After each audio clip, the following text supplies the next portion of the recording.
YouTube channel भक्ति सरिता पर उपस्थित सभी श्रोताओं और सभी सब्सक्राइब बंधुओं का और सभी भक्तों का एक बार फिर से हार्दिक स्वागत एवं अभिनंदन है। तो श्रोताओं, आज हम आपको फिर से एक रहस्यमय धार्मिक पहेली लेकर के उपस्थित हुए हैं। श्रोताओं, यदि आपने अभी तक हमारे चैनल को लाइक, शेयर तथा सब्सक्राइब नहीं किया है तो कृपया हमारे चैनल को लाइक, शेयर तथा सब्सक्राइब अवश्य कर दें।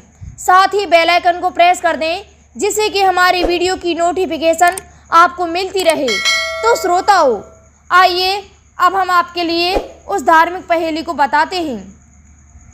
राम की बहिन भरत की सारी, 14 बरस तक रही क्यों कुंवारी। तो श्रोताओं, राम की बहिना भरत जी की सारी, 14 बरस तक रही क्यों कुंवारी। जब क्या हुआ, भगवान श्री राम को वनवास जाना पड़ा। तो श्रोताओं, यह प्रसंग उस समय का है जब भगवान श्री राम का राज्य अभिषेक होने को जा रहा था। तो दशरथ जी ने भगवान श्री राम के राज्य अभिषेक की पूरी तैयारियां कर ली थी। लेकिन इधर जब मंथरा को पता चला कि कल श्री राम का राज्य अभिषेक होने वाला है, ये बात उसको खटक गई और वह रानी कैकेयी के पास गई और उसने कैकेयी को भड़काया। तो उसने कैकेयी से कहा कि कल राजगद्दी पर तो राम बैठेगा, आपका पुत्र तो एक दास बनकर रह जाएगा, इसलिए महारानी कैकेयी कुछ कीजिए। मंथरा ने कैकेयी को इसलिए भड़काया था क्योंकि मंथरा कैकेयी की दासी थी। वह दासी उसके पीहर पक्ष से आई थी और वो पीहर पक्ष से आई थी तो वह भरत जी की नानी लगती थी, इसलिए वो यही चाहती थी कि भरत राजगद्दी पर बैठे। तो श्रोताओं, लेकिन क्या हुआ, जब मंथरा ने कैकेयी को भड़का दिया तो कैकेयी कोप भवन में जाकर के लेट जाती है और वह महाराज दशरथ के आने का इंतज़ार करती है। तो श्रोताओं, इसकी सूचना जब महाराज दशरथ तक पहुंचती है तो महाराज दशरथ जी कोप भवन में आ जाते हैं और कैकेयी से कहते हैं कि आप इस तरह क्यों लेटी हुई हो, क्या बात है। तो कैकेयी महाराज दशरथ से कहती है कि मुझे आप वो 2 वरदान दे दीजिए, क्योंकि आपने पहले मुझे 2 वरदान दिए थे।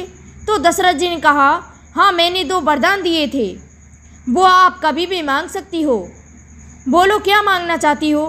तो रानी कैकेयी ने 2 वरदानों में क्या मांगा, पहले वर में तो भरत को राजगद्दी मांगी, दूसरे वचन में उसने राम को 14 बरस तक वनवास मांगा था।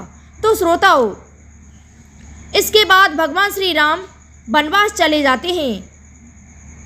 जब 14 बरस तक वन में भटकते रहते हैं भगवान श्री राम जी, राम, सीता तथा लक्ष्मण तीनों का जब 14 वर्ष तक वनवास पूर्ण हो जाता है तो वे अयोध्या आ जाते हैं और इसके बाद राम का राज्य अभिषेक होता है।